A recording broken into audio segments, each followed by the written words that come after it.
Hello, hello, hello. It's your co host, Bridge, and Taylor is with me. Welcome back to the Women Unleashed podcast for another fortnight of us awesome women talking about cool shit and whatever else is happening. Right. Taylor, how's it Yeah, going? How are good, you? good. We've been Hmm. sick the past week, so coming off that, but we're doing all right. We're doing okay. And teething, fun. Mm-hmm. Teething is fun. Teething. What about you? Mm. Well, I'm certainly not teething. The only time I feel like I'm teething is when I put my retainers in on 2 or 3 nights after I haven't worn them, and it's a bit Ah, tight. nice. So there you go. But no, I've been doing really well. I did a big horse show competition the weekend Mm-hmm. before last weekend, and Carlos and I did really well. We got second on the first day in the 90 centimeters, and there was over 80 people in that Woo! class. And yes, thank you. And what made the difference was I made a plan and I stuck to it. Like I just trusted myself and got to that corner. I was like, you said you were going to take this corner, take this line, like just do it. And letting go of all the concerns or worries that I have had in the past about, oh, that's a bit of Mm-hmm. a tight corner Mm-hmm. or things like that. Yeah, so we got second on the first day, we got 10th on the second day, and then on the last day, we got second again That's in the 1 meter with us. Yeah, thank you. And yeah, there was like over 70 people in that class as well. So it's really pleased with how where my mental state was at and how I was focusing and preparing Carlos. So that's been happening. And we have been this flat that we've been renovating for so long. And I'm pretty sure we would have talked about it even at the start of the podcast. We're going to Airbnb it soon, and we just did the final coat of paint. Like it paint looks does. awesome. How good does Mm-hmm. paint It make looks things look? awesome. Yeah, I went to Pillow Talk yesterday. The one Mm-hmm. at Mount Gravatt is having a big clearance sale because they're moving across the road. So if you want some good stuff, you better get in there because I bought a woolen, like what do you call this thing? Mm-hmm. A doona, and it's the same one that I bought about 12 years ago when I bought my first ever doona for myself when Mm-hmm. I was a big girl moving out of home, and they still had them. And it's the best doona ever. So I bought doona, sheet set, like Valance thing, whatever that is, for $200. Love it. Love a good sale. Such a I bargain. love buying homeware Yeah. stuff. It's so fun. Just love it. Yeah. Yeah. I definitely think that would be like if I let it get out of control, it would homewares. Mm-hmm. But thankfully, my home is not appropriate for homewares right now. So I just go, Mm. next. Yep. Yep. Fair enough. Fair enough. Yeah. Yeah, Mm-hmm. that's awesome. And congratulations again Cool. on your results. That's amazing. Killing it. Thanks. Killing it. Thank you. Thank you. Yeah, very pleased. Very pleased. Awesome. All right. Well, let's shall we kick on into what we want to talk about Let's today? do it. Unless you want to say anything else. Nah. Nah, I'm good right now. There's really not much that's been happening with all the sickness and stuff. There's Will was sick and then we're sick and like it's just, an ongoing thing. But and now Sophia's sick, so I'm hoping Happened. this will now be the end of it and we'll be healthy, Mm, little household again. for a little while. Mm, Yeah. mm. Till she starts hanging around other kids more often. You just wait for that. Yes. That'll be so Yes. much Well, I fun. try to at mother's group and I do this sensory class every now and then, but yeah, not as full on like daycare or something. So, Do they call that sensory class now where the kids get to share their germs? yeah. Yeah, it's messy play. It's actually real cool. So one of them Oh, messy mums, play. yeah, so one of the mums from my mum's group has created a business out of it and it's called the Messy Oasis, which I'm just going to do a little plug in here, which you can find on Instagram. And it's really great. And you can book Mm-hmm. either a Tuesday or Friday class and the kids go and it's like it's basically like food, like things that if they eat, it's not toxic or dangerous. Most of it's food, like oats, and she makes like her own Play-Doh, and she might do oats or spaghetti like dyed so it looks like water and all this stuff. And there's water play and everything. They go to the park and they just run around and get messy, and it's awesome. So Sophia likes it. That's Yeah, cool. yeah, it's good. She doesn't Yeah. seem super interested in the real messy stuff though. She kind of sticks to like the water and things that aren't really funny, which is interesting. Probably daughter of my own heart because I'm the same, but I let her. She just doesn't. Yeah. She just wants. So it's cool. I like going. Doesn't want to. It's in the park and there's lots of kids and Mhm. yeah, it's fun. So yeah, That's great. That's a great. Yeah, that's it's cool. awesome. It's real cool. Oh, I think more kids could do with that. Yeah, and adults potentially. Maybe you should get in Yeah, we in the could. oats. Just like smear it in your hair. Just yeah. Yeah, I can see you look really comfortable. Yeah, that sounds like at that me. thought, don't you? No, but maybe we need to do like a messy play for adults.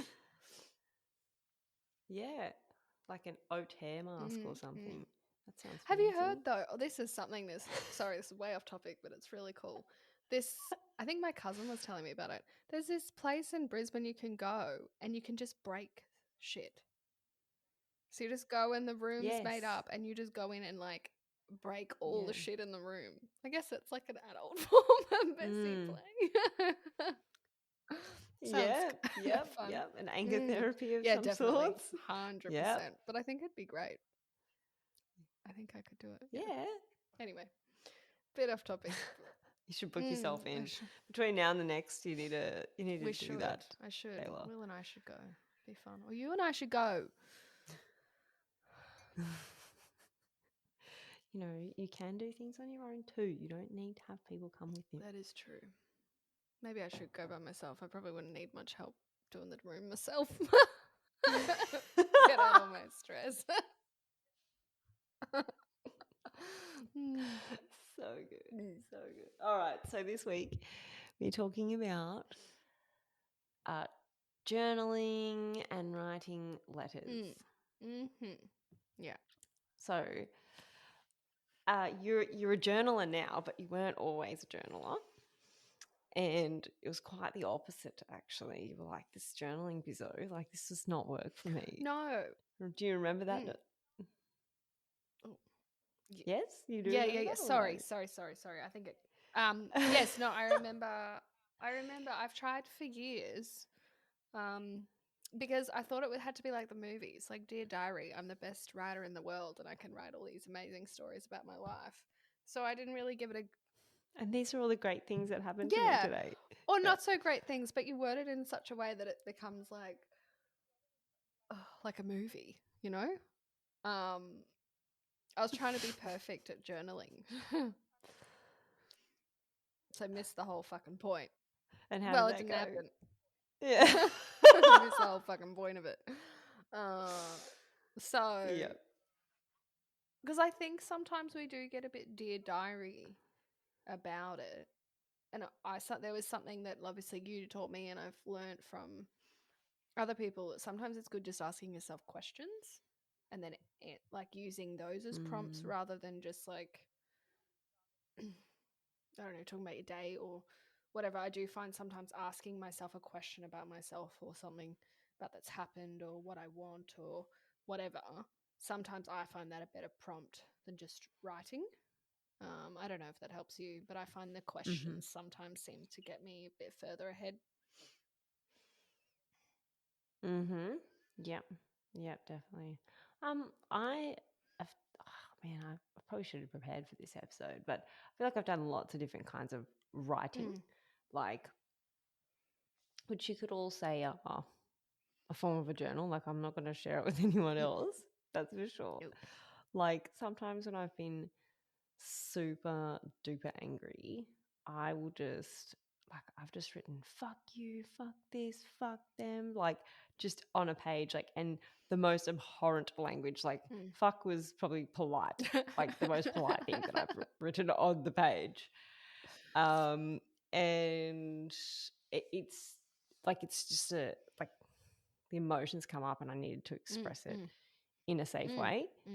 And so that was the way to do it. And I have done that by hand on a piece of paper in my book, or I've used the notepad function on my phone with the little like pencil, so it still felt like I was writing. Okay. So I was having that like physical sensory experience. And then sometimes I'll just bash the keyboard on my phone. Fuck you. Nice. Yeah. And then there are other forms where, again, I'll be like frustrated and I'll just be like, so and so's a blah, blah, blah, blah, blah, or why am I being this way? Or, like, this is so unfair. I'll just start wherever I catch myself, in the dysregulated emotional state, and then just start like writing and writing and writing and writing. And like it's so cool because I'll just like write something and then I'll take a moment and I'm like, that makes no sense. Yeah. Like, why would the ice cream be mad at the pea? I mean, how can the ice cream be mad at the pea? Like, the ice cream's got no emotions. Maybe I'm mad at the ice cream and the pea. Oh my God. Wow. Wow.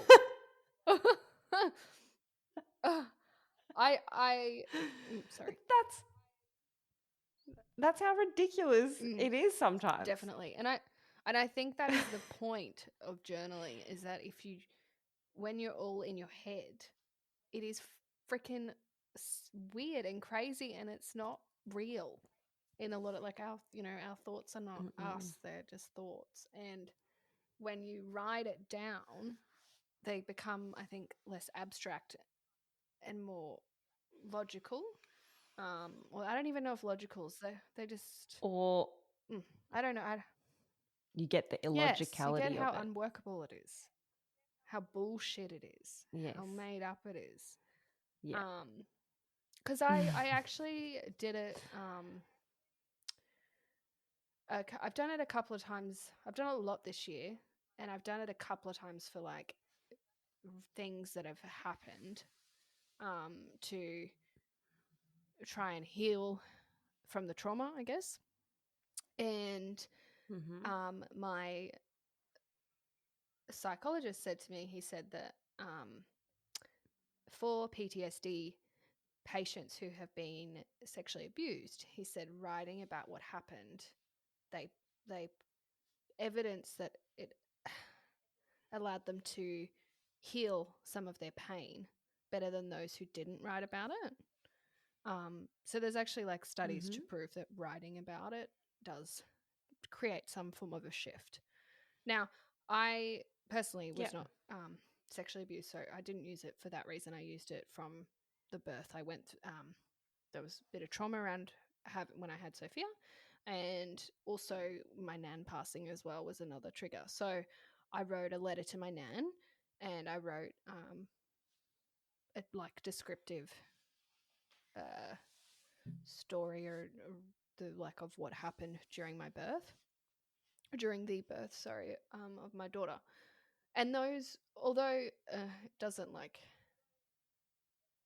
change what happened, it does make you feel lighter getting it out, and on paper. And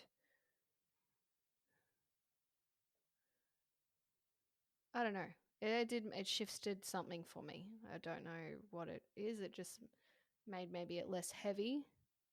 It still happened, but it just didn't. And I got insight into, I mean, my nan passing is one thing, but the birth is one thing. And I got insight into myself as to why there was so many feelings around it. And one of them was from this journaling I got, that I blamed myself that it went so badly. And I blamed myself that I couldn't, I don't know, like I couldn't give her, like have a natural birth, and that I should have been more prepared, and I should have done more classes. And like, I just realized like how badly I had blamed myself for the pain. that I went through. And that was powerful, you know, Mhm. getting that. One of the reasons why I wasn't over it or hadn't dealt with it was because I was just blaming myself and making myself wrong for the whole thing that happened, you know? Mm. And Yeah. when in reality, Mm. that's just not like a reasonable thing. Just didn't, like, things just went sideways because they went sideways. You know, it wasn't like, I don't need to blame myself and make myself feel shitter about it, you know? So like, Yeah, like it just yeah, happened. it happened that way. Yeah.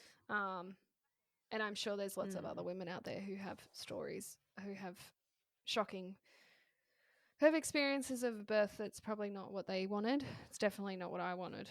But I know the writing, I'm not saying it takes all the pain away or like, but it definitely shifts something and it definitely works.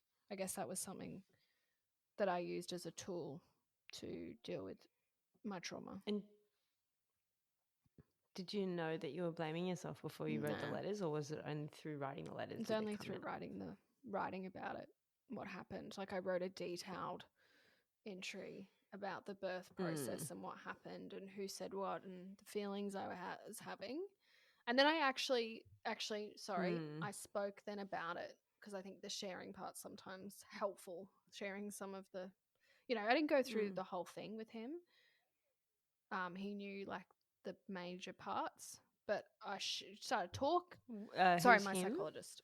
Um, Yeah. he shared, like I shared with him. I started talking about it from what I'd written, and well, I was just like bagging myself out the whole time. Like this whole journal entry was just me bagging myself out for what happened in the birth. And he's like, "Whoa, man! Like, hold up! Like, are you like? I think you're being a little harsh on yourself." And I was like, "Oh," and then it just hit me that no wonder why I was feeling so shit about it because I was blaming myself. I was making myself wrong about the whole thing, you know. Mm. Um, but I wouldn't have got Mm. there if I didn't write it, and if I didn't, you know, Mm. talk about it and break it down and get into it. I guess. Is that, yeah. I don't know. That's Yeah. just something. Like, that's probably a Yeah. powerful experience that had occurred from writing for me. Like, a big, you know? Mm. Yeah. Yeah. Yeah. That's Mm. fantastic. That's awesome. Yeah. It's definitely a tool that um, can uncover Mm. things or Yes. unconceal things. Um, so yeah, like so your friend and our Mm. friend Amy Lee, she recommended because I was sharing with her one day, and she recommended this practice that she was doing or had done, where she wrote a letter about a particular thing that happened in the past. She'd write a letter as her young self to her Mm-hmm. adult self, just saying like, "This is everything that happened." Da da da.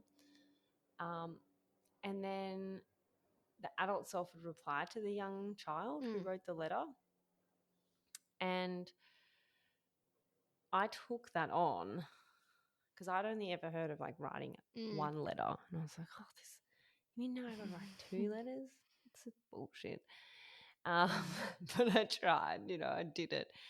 I did it once and I did it twice. And I was like, oh gosh, this is good stuff, you know, like, um, the young self would write from the perspective of like Mm. being in that situation right then and there. Like, this is, you know, like, mummy made me feel sad and I feel really angry and I don't want that to happen to my sister, Mm. or, you know, like really child Mm. self. Like, you've got to let yourself actually drop into that like immature baby child, like wherever that Mm. is Mm. happening on that Mm. event.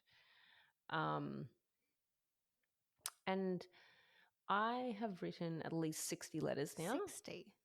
And 60. yeah, 60. That's, wow. Good on you. Yeah, I kind of stopped counting after a while. But I've recorded it all like in my timeline that I have. Because basically I will write like the topic and whether or not I've written a letter about it. So I Mm-hmm. know I've done it. And initially, the child self was very like, what do I say? Very emotional, like, and I noticed that, like, after writing a few letters, that the child self was like quite wise as well. Like, the things that it was writing about or expressing was like authentic emotions that had not been communicated when I was a child, or because children are way more intuitive than adults. They are like adults just have all these stories and stuff going on, like, that just get plastered all over us and we take on as our own throughout life. So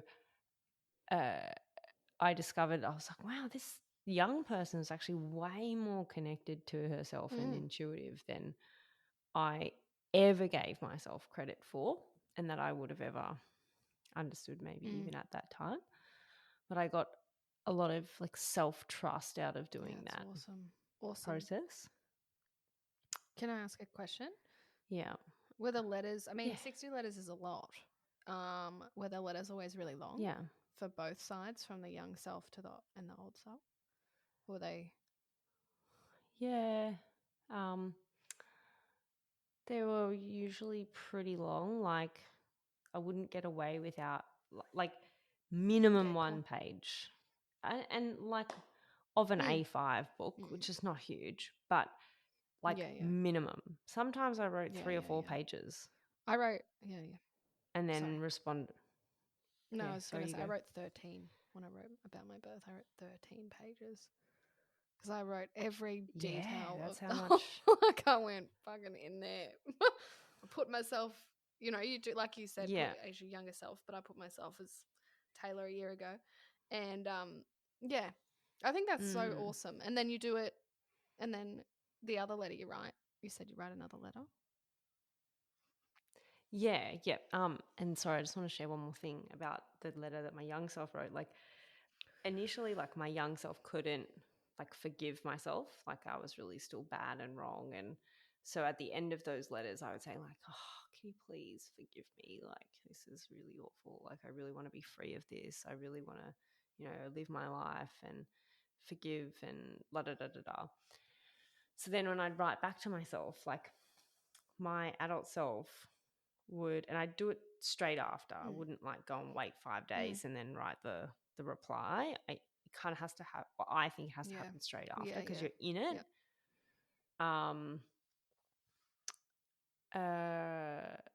It would reply, and firstly, like, my adult self was like so proud of my child self for doing that. And I was like, oh, wow, like, I'm proud of myself. Wow, that's cool. So I got to acknowledge myself. I got to bring this adult perspective to what had just happened. So basically, you bring up the memory as your child self, you write about it. It's really, really fresh. And then you can, as an adult, you've got this, you're actually reprocessing it, the whole memory, like the whole event. You get to reprocess it when you reply, because you bring over like that adult perspective to go, well, like, I get how you really felt that way, and like, this is probably what so-and-so was going through at that time. And, it didn't really mean anything about you. And so the adult brought all these perspectives from lots of other people, not just my own. And so I found that really powerful to reprocess the memory and complete it for myself and give myself permission to, be free and be awesome. And quite often I'd feel like this weight had shifted. I'd be crying at the end of it. I'd read it at least 2 or 3 times each letter. And I'd be in the coffee shop crying, sitting in the corner, tears. I'd be like, can I have a serviette, please? That's awesome. And then I also hand wrote them or typed them, depending on what I felt like doing or where I was. Oh, okay, cool. So you didn't find typing them impacted the experience? No, I just did what I felt like, really. Sometimes I was like, man, I got a lot of shit to get out. I'm going to fucking type this because I was going to be here Yeah, no, all that's day. And I ain't got time no. for that today. So I Yeah, was yeah, like, yeah. "Brrrr." Can And you then, yeah. what if there is things like similar things that occurred over many years, right? So you may not have like a specific incident in mind, but it might be a way of being that you were for many years. Do you Yeah. think you could write about it like that? Like do you think you could write it Yeah. as the young self rather than, like a big, I don't know, like say you failed an exam and you made that mean Yeah. something? That would be one specific incident. Do you think Yeah. you could do it as like there was multiple things that kind of occurred, but it's all within the same realm, if that makes sense? Yeah. Yeah. What I would recommend you do in that instance, right, where like, so there's lots of things that happened and your experience of it is that they're all the same. Like you all have the Yeah. same experience about Yes. Yep. those things happening. Yep. Yeah. Yeah. Cool. So you can remember Mm. the specific thing. So I recommend you write about it. It doesn't matter how um, small you play it down to be, but I recommend you go with the Mm-hmm. specific thing because otherwise you, you won't like distinguish the story the inauthentic way or the thing that you made up about it or and be able to like Mm. reprocess the Yeah. Okay. specific thing because otherwise your brain will be trying to like because it's Mm. a trauma like your brain doesn't actually really Mm. want to go there and so the way you avoid going there is by like having all these things go around in your head at the same time, like the 5 events that happened that you Mm. feel the same way about. And you're just going to keep like bouncing around each of Yeah. those Okay.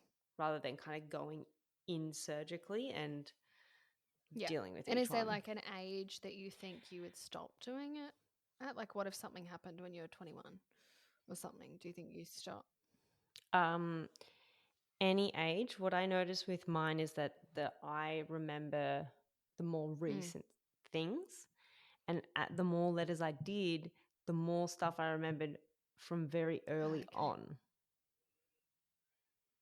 And so I'd be like, oh, like as I'm writing afterwards, it'd be like, oh, there's a new space opened up in my head. And now I can remember these other things that happened. So I'd go put that in my timeline and deal with, say that for tomorrow morning's writing or Mm. whatever. Like, yeah. Yeah, that's cool. But everyone's a bit different. So you would, like, I just started with what was the most, where did I experience the most dysregulated emotional state, like, or reaction, like, what was I most emotional about? And I would start there. Okay. That's cool.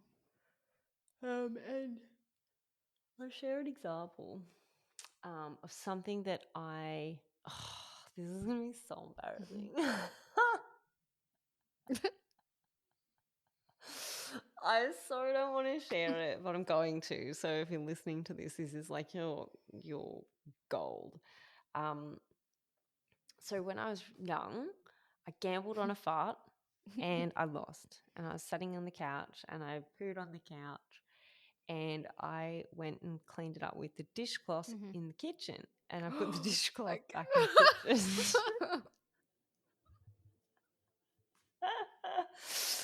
And so when I did it, I was like, I made myself Mm. so wrong. Like Yeah. when I did the poo on the couch because I was like, oh, Mm. mom's going to kill me. Like, mom's going to be so angry. I'm a bad girl. Like, I Oh made yeah. myself really, Yeah, really I bad and wrong, understand. And, but I didn't know to, like, because people in my family just made jokes about it for the rest of my life, I thought that I also was joking about it, Yeah. but I wasn't. And it kept, like, the reason why I wrote a letter was because it was like it was on Yeah, yeah, repeat in my head, yeah. Mhm. like for like a week. I just, every day it was like, oh, there's that memory. There's that.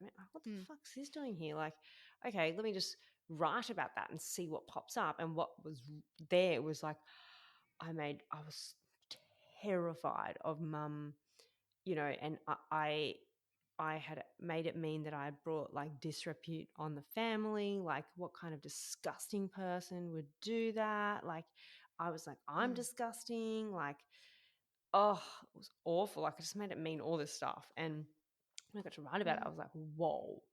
Like, I did not know that was hiding under there. Like,